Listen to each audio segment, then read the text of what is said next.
नमस्कार साथियों, online study class में आप लोगों का स्वागत है। आज मैं पुनः राजेश सर आप लोगों के बीच में हाजिर हूँ। आज का हमारा विषय है कक्षा के बाहर एवं भीतर पर्यावरणीय गतिविधियों का आयोजन एवं संगठन।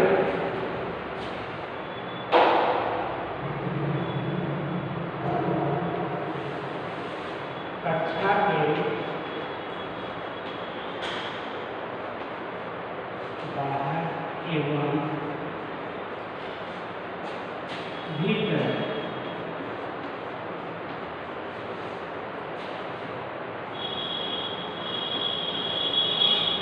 पर्यावरणीय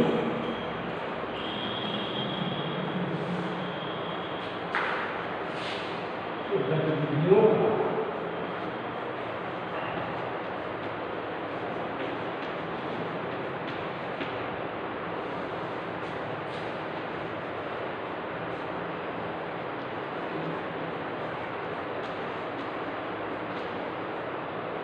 आयोजन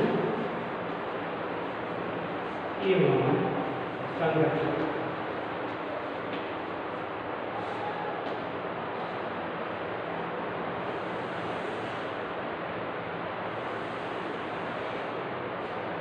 साथियों, आप लोगों को मैं ये बता देना चाहता हूँ, प्रश्न आपसे किया जाए कक्षा के बाहर एवं भीतर पर्यावरणीय गतिविधियों का आयोजन एवं संगठन अथवा पर्यावरणीय अधिगम प्रक्रिया का संगठन एवं आयोजन, दोनों का मतलब एक ही है साथियों।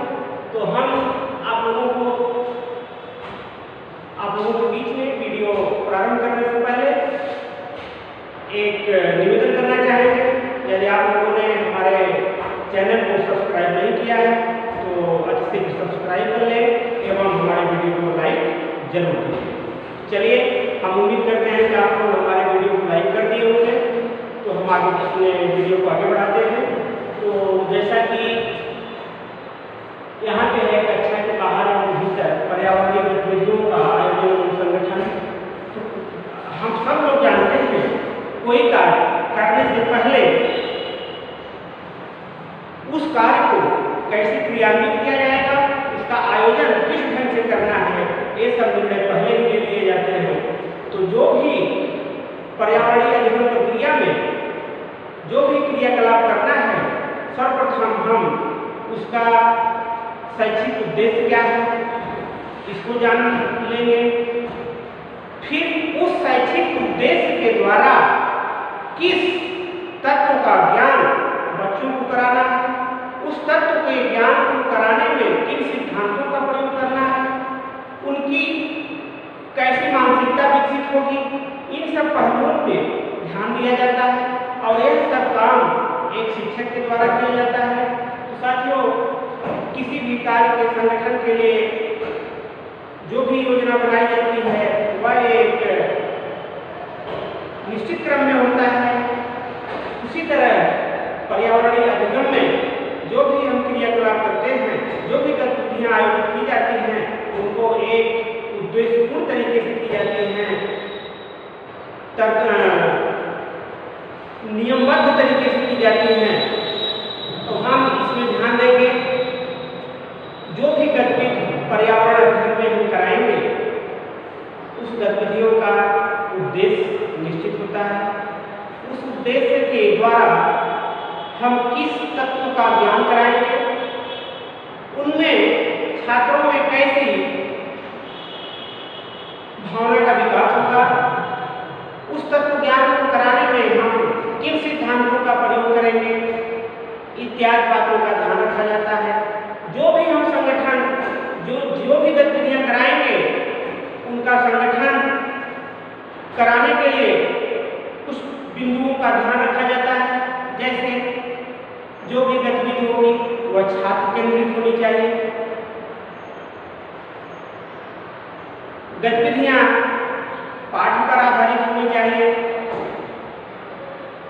पर्यावरणीय गतिविधियां विषय केंद्रित होनी चाहिए, जो भी गतिविधि हम करा रहे हैं वह गतिविधि छात्रों के बौद्धिक स्तर के अनुरूप होनी चाहिए। जो भी गतिविधि हम क्रियान्वित करवा रहे हैं छात्रों के द्वारा, उसमें शिक्षकों की भी भूमिका होनी चाहिए, ताकि छात्र शिक्षकों के द्वारा भी अनुभव प्राप्त कर सके। अब हम देखते हैं कि कक्षा के बाहर एवं भीतर जो भी गतिविधियां आयोजित की जाती हैं उनका संगठन तो हमने आप लोगों के बीच में बता दिया। अब हमारी इन गतिविधियों को हम अपने पर्यावरणीय अध्ययन की गतिविधियों को दो भागों में बांट लेते हैं। पहला है हमारा कक्षा के बाहर,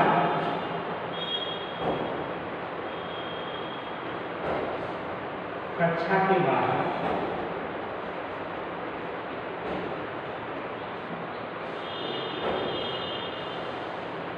ऐसा नहीं, पहले रहेगा कक्षा के भीतर।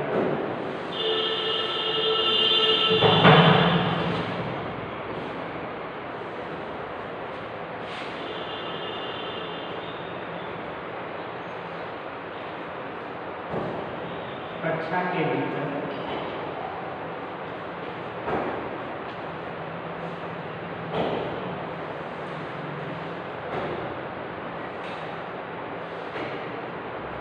दूसरा है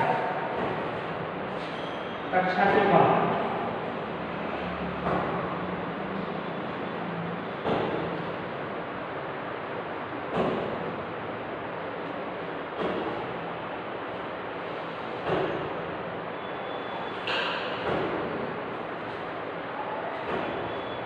जैसा कि आप लोग ब्लैक बोर्ड में देख रहे हैं, पर्यावरण के अध्ययन के लिए दो प्रकार की गतिविधियों का आयोजन होता है, एक कक्षा के भीतर और दूसरी कक्षा के बाहर।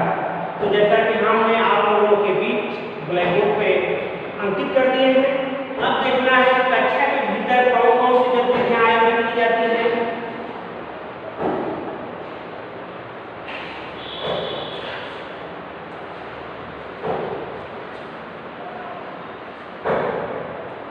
पहला है लेखन क्रियाकलाप।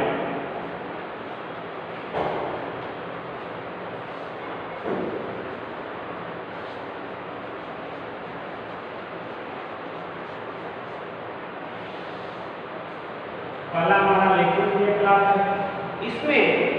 इसके द्वारा छात्रों को कुछ लेख लिखने के लिए दे दिए जाते हैं। प्राथमिक स्तर के छात्रों को किसी विषय पर एक छोटा मोटा लेख लिखने के लिए दे दिया जाता है, जिससे छात्रों को उसके विषय में ज्ञान प्राप्त होता है। दूसरा, कहानी सुनना एवं सुनाना।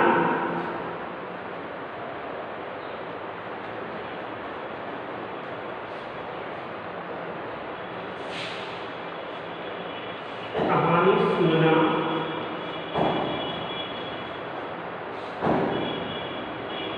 एवं सुनाना।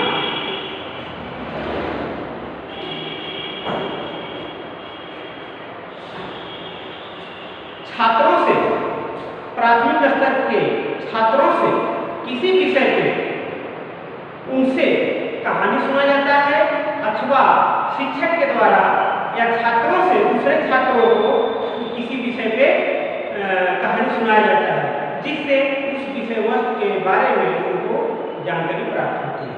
अब अगला हमारा अगली गतिविधि है व्याख्या करना।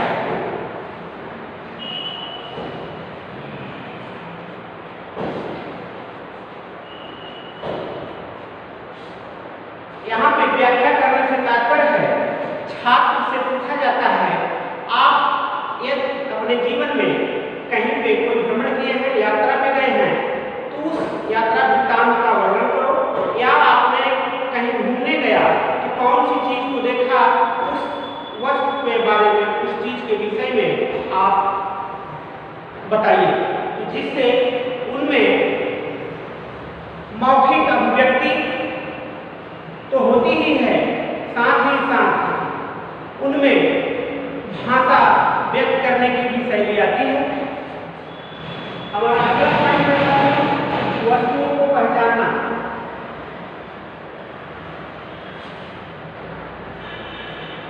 वस्तुओं को पहचानना।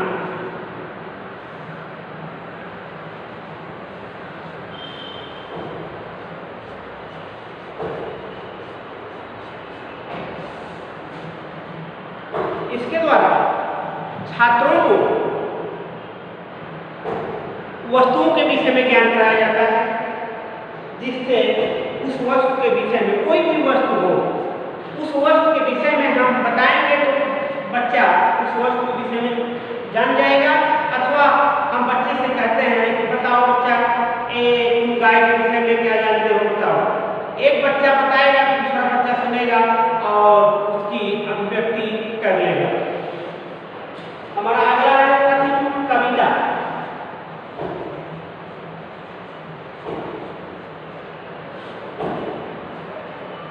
बच्चों से किसी भी कविता को व्यक्त करने के लिए कहा जाता है।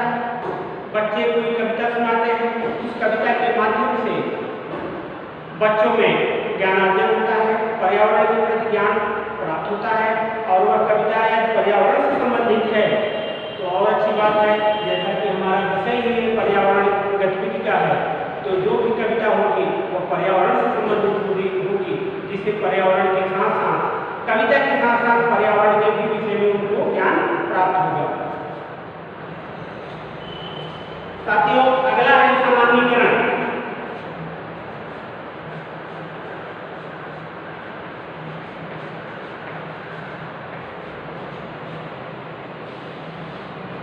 यहाँ पर सामान्यीकरण से तात्पर्य हम छात्रों में किसी भी विषय के बारे में बताएंगे, उनको अगर समझ में आ गया फिर वे उसकी व्याख्या कर लेते हैं तो वही उनको सामान्यीकरण कहा जाता है।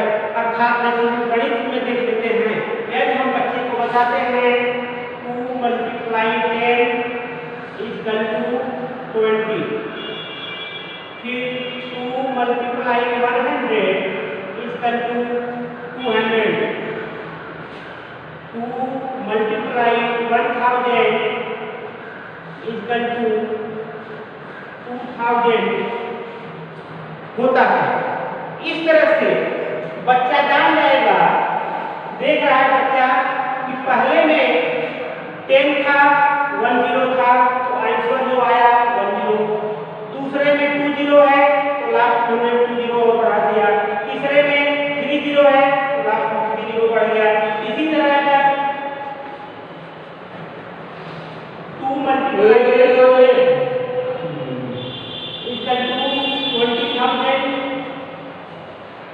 तो बच्चों में यह ज्ञान प्राप्त हो गया। बच्चा जान गया कि यहाँ पे जितने जीरो होते हैं, जितने शून्य होता है, मल्टीप्लाई के बाद उतने जीरो आ जाते हैं। प्रत्येक में पहले में 1 दूसरे में 2 तीसरे में 3 बढ़ गया, चौथे में 4 यहाँ पे बढ़ गया। यही सामान्यीकरण हो गया। अब साथियों, हम उम्मीद करते हैं कि आप लोगों को कक्षा के भीतर की जो गतिविधियां हैं वो आपको समझ में आ गई होंगी। अब आगे हम चलते हैं कक्षा के बाहर की गतिविधियां। कक्षा के बाहर की कौन कौन सी गतिविधियां हैं?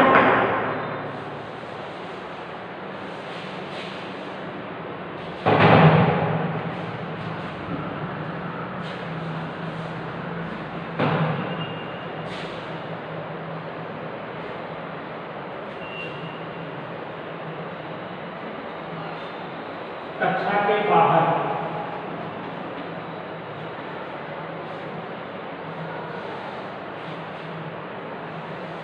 अब यदि हम पर्यावरण का अध्ययन कर रहे हैं तो जाहिर सी बात है कक्षा के बाहर कौन कौन सी गतिविधि कर सकते हैं। एक पर्यावरण का छात्र कक्षा के बाहर कौन सी गतिविधि कर सकता है? पहला है भ्रमण।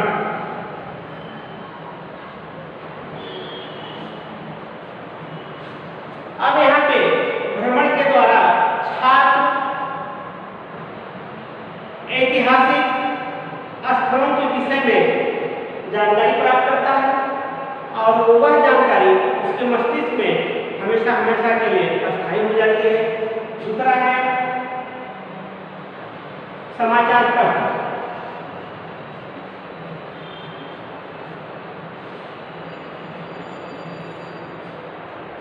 समाचार पत्रों के माध्यम से भी छात्रों में पर्यावरण के विषय में जानकारी प्राप्त होती है। समाचार पत्रों में वे अपने पसंद के पर्यावरणीय तथ्यों को देखते हैं, उसका अनुकरण करते हैं और सीखने की कोशिश करते हैं। तीसरा हो गया हमारा दूरदर्शन।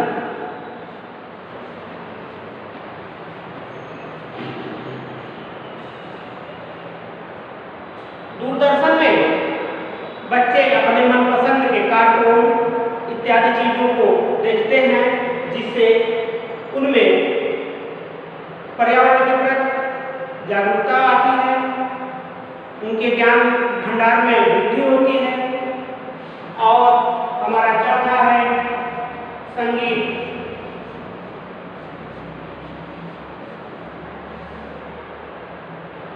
आज हम आधुनिक युग में अपना जीवन व्यतीत कर रहे हैं। ऐसा कोई परिवार नहीं जिसके परिवार में गीत संगीत का कोई साधन न हो। तो ऐसी स्थिति में प्रत्येक छात्र संगीत के माध्यम से अपने पर्यावरण के प्रति एवं अपने ज्ञान में वृद्धि करते हैं। साथियों, अगला पॉइंट हमारा है नाटक।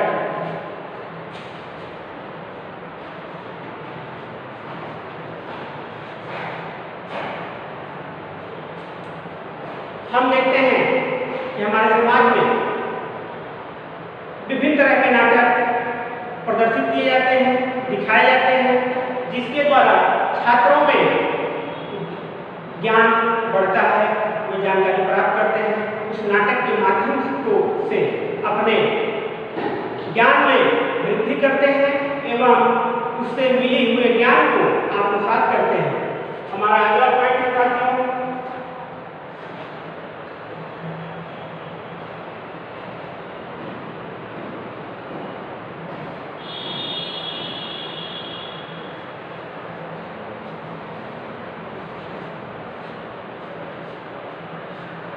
कठपुतली।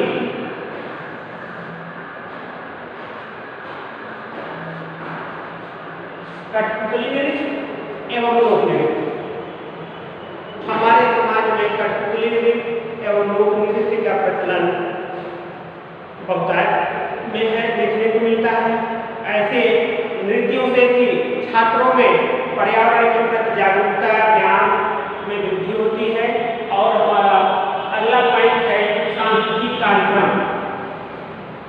तमाम सांस्कृतिक कार्यक्रमों के द्वारा भी पर्यावरण के प्रति छात्रों में जागरूकता आती है और पर्यावरण के प्रति वे सजग होते हैं, पर्यावरण के महत्व को समझते हैं।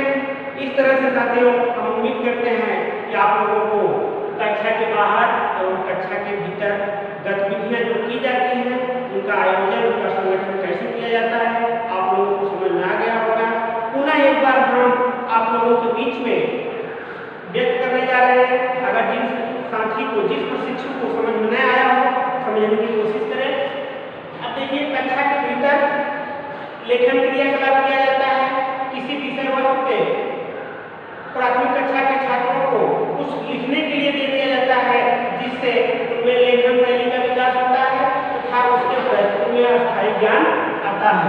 कहानी सुनाना, छात्रों से कहानी सुना जाता है और या किसी विषय वस्तु पर, पर्यावरण से संबंधित विषय वस्तु पर शिक्षक के द्वारा कहानी सुनाई जाती है, जिससे उनके ज्ञान भंडार में वृद्धि होती है। पर्यावरण के प्रति इसमें उन छात्रों में सजगता आती है, उचकता उत्पन्न होती है। व्याख्या करना, तो यहाँ पे छात्रों से कहा जाता है कि आपने अगर यदि अपने जीवन में कोई स्थल भ्रमण किया है तो जो दृश्य आपने देखा उसके बारे में आप व्यक्त करिए, जिसके द्वारा आपको व्यक्त करता है और उसके मौखिक अभिव्यक्ति में वृद्धि होती है। अर्थात मौखिक अभिव्यक्ति को अच्छे से करना सीख जाता है, वस्तुओं को पहचानना है, कविता पाठ करना है, सामान्यीकरण करना है। सामान्यीकरण को हमने आप लोगों को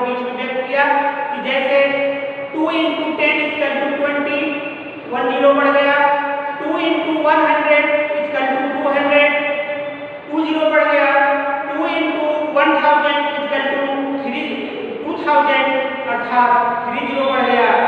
2 into 10,000 इक्वल टू 20,000 अर्थात 20,000 हो गया। हमने यहाँ पे देखा बारी बारी से 1 2 3 4 सब में 1 2 3 0 माने पढ़ते चले गए।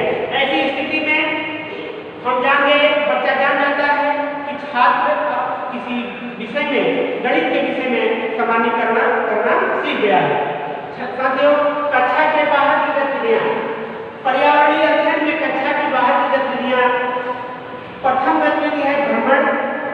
भ्रमण अर्थात यात्रा करना, कहीं पे घूमना टहलना, समाचार पत्र।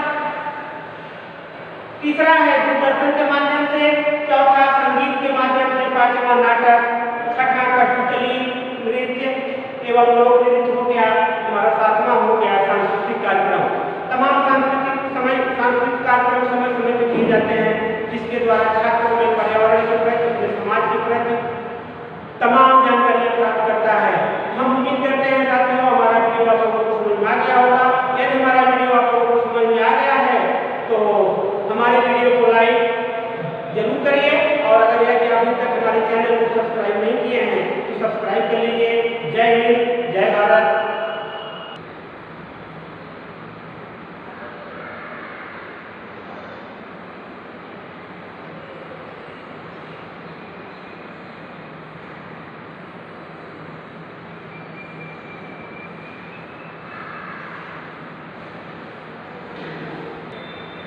Hey.